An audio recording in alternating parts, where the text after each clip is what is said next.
Mother flippin' Thor lovin' thunder. This was a fun ride. A very fun and honestly passion-filled ride that kind of muddied in certain areas because of the constant flipping between comedy and tragedy. Because when this film starts, and right up until it gets to around the halfway point, it really does feel like things are just happening as much as possible to get you from point A to the later point B. But it still remains a great movie in my eyes, just not as good as Ragnarok. Ragnarok just had something really special to it. And I think that also comes from the fact that we were coming from some dark stuff, and by dark I mean really not good stuff with Thor. Like, Thor the Dark World is right, but Ragnarok was such a breath of fresh air. But now, because of that, it seems like the MCU has just gone too far into a lot of the comedy in certain places, especially when it comes to Thor. At least that's what a lot of people view it as.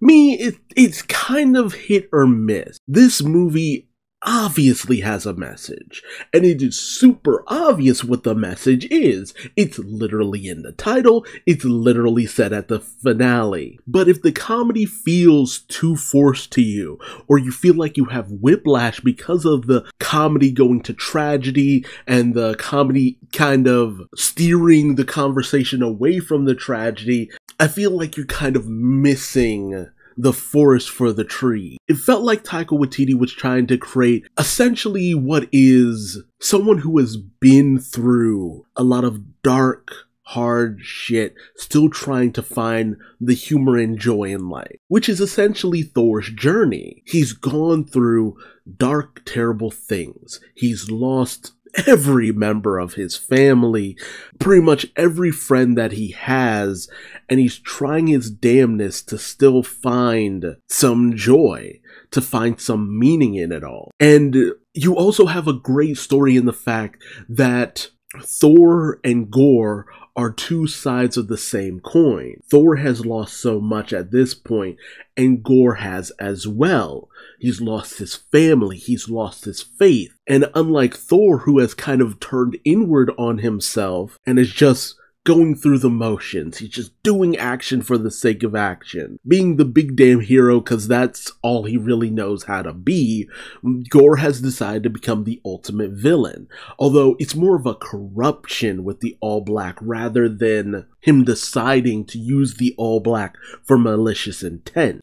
But he still ultimately has a desire, a purpose. The All Black just heightens his negativity. And Christian Bale's performance as Gore is absolutely amazing. Now, a lot of the savagery of Gore is kind of seen after the fact. Like, you never really get to see him doing a lot of his savagery, though. The most amazing moment in the film is when you get to the Shadow Realm, getting all Yu-Gi-Oh up in this bitch. Because there are some great visuals when you get into that moment where Valkyrie, Jane, and Thor confront Gore, and it is just really intense shit going on there. And the way the Necro Sword worked, it was obvious they were trying to change it up from the way it worked for Hela. So some of his ability was kind of downplayed a little bit, but they focused more on the fact that the All Black could unleash the Black Berserkers. Like, that was the big selling point here, rather than the multiple blades coming out of nowhere like they did with Hela. Hela stole some of like the really fun stuff from Gore, but it was still pretty awesome. Like, there's this black and white battle and how the thunder coming off of each of the characters would be colored, and it just some really cool shit and some really cool moments. Gore wasn't overpowered either. Yes, he was pretty stupid strong. He overwhelmed Thor at one point, Valkyrie at one point, even Jane at one point. And you really had to tag team his ass to take him down. But I don't know, it just never quite felt like he wasn't too much. It just felt like his abilities could sometimes give him the element of surprise, the upper hand. He could move through shadow and just get in your blind spot and just take you off guard. And that was the real power of what he could do. Although sometimes when he would move through shadows and stuff like that, it just looked a little janky. But yeah, Gore is one of the few villains who really got what he wanted by the end of things. Like, our heroes both kind of succeeded and kind of failed all within the same breath, and that was fascinating. Like, Christian Bale really just did a great job. It was just like, man, that was some shit. That's what I came out like, man, that was some pretty awesome shit. Gore was pretty intimidating. But they also played up the sad nature of Gore, which was not really something done in the comics. In the comics, they made Gore just a monster, a boogeyman, a thing of nightmares, a creature fueled by pure hate. But by the end of Gore's story, the best way to beat him was kind of just to give him paradise, essentially. Give him some sense of peace to his life. And I feel like that's what Taika Waititi took here, because Gore loses everything much in the same manner as in the comics. But whereas in the comics, you know, his god is like begging him for help after he's been waging this war with Null, and Gore is just like, help you, where were you to help my family? How dare you ask for my help? Whereas in the movie, Gore's god is just a dick. He's just a golden dick. Like, they really try to justify a lot of what Gore does.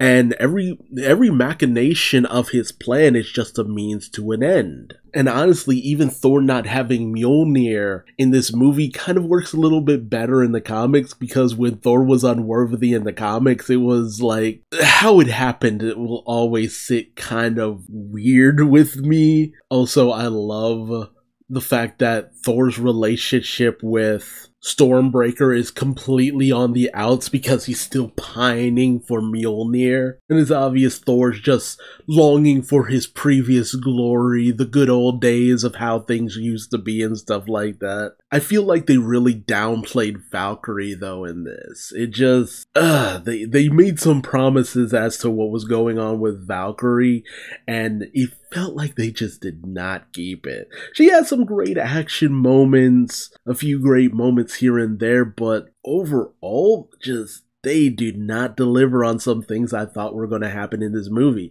And this movie feels short. Probably because it's not even a full 2 hours. Like, this movie felt short. It felt like they rushed to get to that midpoint where they took on Gore, and then everything was kind of really great after that.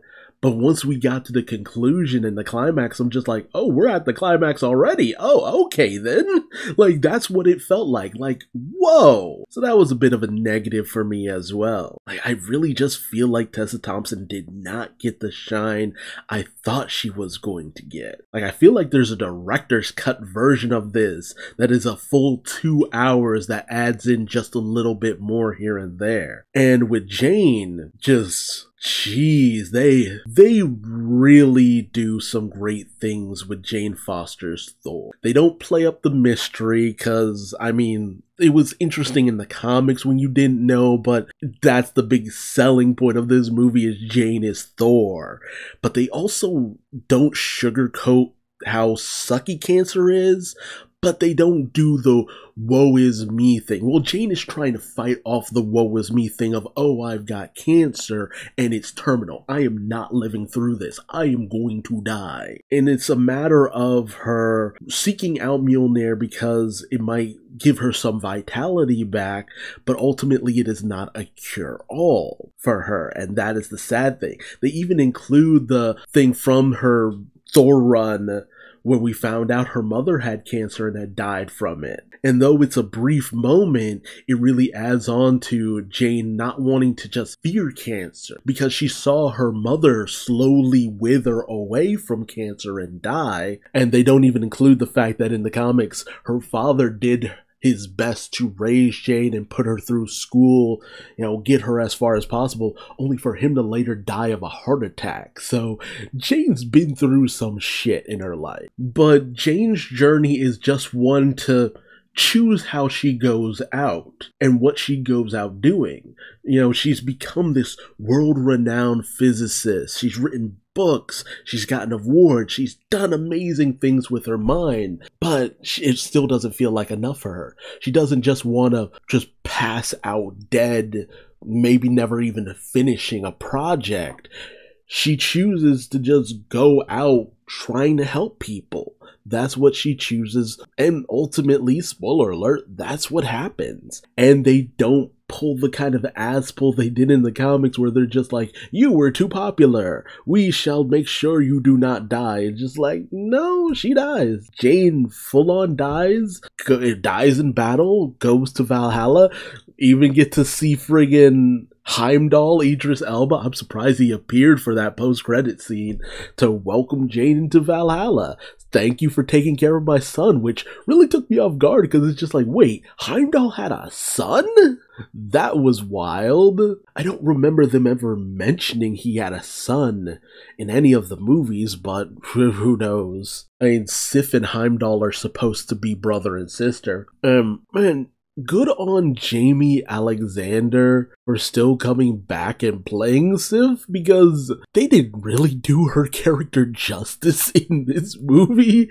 Like, she's in it a little bit, gets her arm cut off by Gore apparently. We don't even get to see the battle. It'd be one thing to see the battle, but nothing there. She's taken away for treatment. We later see her with one arm training Heimdall's son, and that's about it. I'm just like, damn, y'all can't do right by Sif for shit. Like, I really thought Sif might have been, like, on the team to go and strike out at Gore. But, I mean, she contributes by at least having tried to hunt down Gore. She was apparently originally the one who found out about the gods being slain, and she'd have been on this journey trying to track the dude down. Is that an excuse for why she hasn't appeared in, like, any of the previous Thor or Avengers or whatever stuff? Not really, but it is what it is. Gorg is Gorg. That's all I could really say about that. Gorg is the same old Gorg as always. Funny, cute, kinda nice, just Gorg. Meek doesn't do much of anything in this movie, but I don't know. Meek and Gorg felt like such a duo, and to not really have Meek do anything this time either was kind of unfortunate, but The whole setup of what has become of New Asgard is fascinating to me, and I feel like they did more with it than the comics really did, but it also kind of underlines the fact that the Asgardians have fallen from grace, essentially. Though it is also interesting that they've taken in children from so many other races as well. I feel like there was a bit of an explanation I missed there too. Now, the last big point is when we saw all the gods being led by Zeus, and I feel like that didn't have much interesting going on. Like, yeah, we saw a bunch of gods, but I mean, we didn't really get much interesting out of them. There are a few quirky ones, but they weren't quirky enough. Zeus was a colossal prick. They mostly played him for laughs, which wasn't pretty much par for the course for this series. I thought they killed him at one point, but it's just like, no, I'm Zeus. You can't kill me that easily. And I was hoping that we were going to see like a fight scene between Thor and Hercules at the very least. Like, that was going to be a surprise thing, but Hercules being sent to go after Thor was like the mid-credits scene. I'm sorry, mid-credits, not post-credits. And I'm just like, I mean, this was the time to do it, man. Like, it's weird to say, but this is a movie that would have benefited. I know this was 2 hours. God, it feels so short. I feel like it would have benefited from maybe another 30 minutes. Like, it's already 2 hours. Why not? Why the fuck not? God, it feels shorter than that. I thought this wasn't 2 hours. I'm looking at the runtime. No, 119 minutes, just a minute shy of 2 hours. And it feels short. It really feels short. And the gods were douchebags. But I also love the idea that the gods, Zeus was just like, oh no, I'm scared shitless of this Gore guy. He is killing us by the boatloads, but you can't really get to Omnipotent City that easily, so we're safe here. You know, we just chill out, wait till this whole thing blows over, everything will be cool. But you find out Gore's trying to get to Eternity, which took me off guard, and Eternity was eternity in this movie. Like, usually they do some alterations to how the higher beings look, because, you know, what's higher than a god? Cosmic entities are higher than gods. We're talking Uatu the Watcher, we're talking Eternity, and there are a lot of references to others done when you're in the land or the realm or whatever leading to Eternity. You have this hall that has the statue of all these cosmic beings, and you see Uatu the Watcher as well as a few others that I'm just like, I'm pretty sure you see statues of death and infinity and all these other cosmic entities, which who knows if we'll ever see them, but we got celestials going on, so you never know. But Gore's ultimate quest is to find Eternity, and apparently if you find Eternity, you get one wish, and Gore's wish is going to be to erase all of the gods, which is a little less silly than the god bomb from the comics. Like Gore's still on a quest to wipe all gods out. It just begs the question, why is Eternity handing out wishes? And why is the Bifrost the key to getting into Eternity's realm? I feel like getting to Eternity should be at least more of a challenge, all things considered. It felt very simple. But that scene in the realm of Eternity, with Eternity sitting, and Eternity doesn't speak, not at all. But, I mean, it kind of made it spookier that Eternity didn't speak. It was pretty fascinating to see just a cosmic entity just portrayed like a cosmic entity. No teases of the living tribunal or anything like that. It's just like, nope, just straight up Eternity sitting there, waiting for whoever can get to him. And that final scene, the moment where, because Jane using Mjolnir is just increasing her cancer, but she chooses to use it to help Thor, and she's there dying. Gore is ready to make his wish. He's dying without the help of the All Black. And Thor makes the appeal to Gore. It's just like, you don't want vengeance. You don't want to be alone. You just want love. You want the love of your daughter. You want a second chance for your child. That's what you really want. A chance for your daughter to be loved, to have a future. You know, isn't that better than revenge? Isn't that better than what could not be? And Thor shows that by not desperately trying to scramble to stop Gore. It's just like, no, if this is my last moment, if you're gonna wipe away all gods, and if Jane's just gonna die here, then we could at least spend our last moments together. And it was just a really beautiful display. They really nailed it with that final moment. And they really humanized Gore in a way that I wasn't expecting. And the whole thing of, this was a guy who was lashing out at any god he could find, saying, we suffered in the name of our God and he did nothing. Gods are not beings to be trusted, to be worshipped. They don't deserve our love. They don't deserve our worship.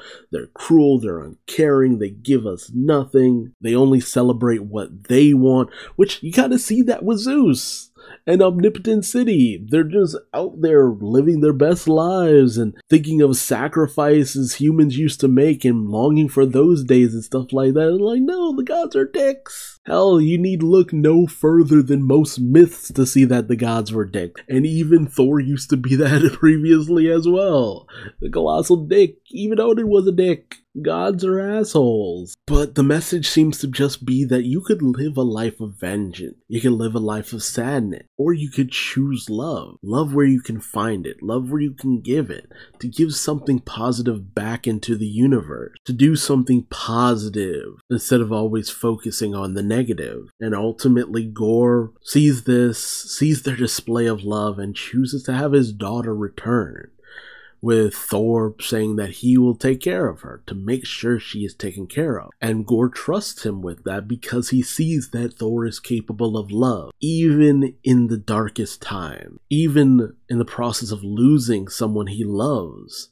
He is still capable of love. And that is the ultimate proof that Gore's daughter will be loved. And so Gore dies in his resurrected daughter's arms. There's a beautiful scene with her being resurrected. Jane dies, but she dies a god's death and all that, and is able to pass on to Valhalla. And Thor takes care of the young girl who is dubbed Love. I don't know if she ever had a name before that, but she is dubbed Love by Thor, and Thor and Love go out into the world, Thor wielding Mjolnir, Love wielding Stormbreaker, and adventuring around the galaxy helping people wherever they can. It's pretty nice. It's a pretty sweet ending, all things considered. Again, it's not the best of the best, but it is beautiful. The Guardians of the Galaxy are just there to kind of cap things off with them. Like, they're literally just there because Thor was with them when he left. Oh, and I just found out that Gore's daughter Love was actually Chris Hemsworth's own daughter. That...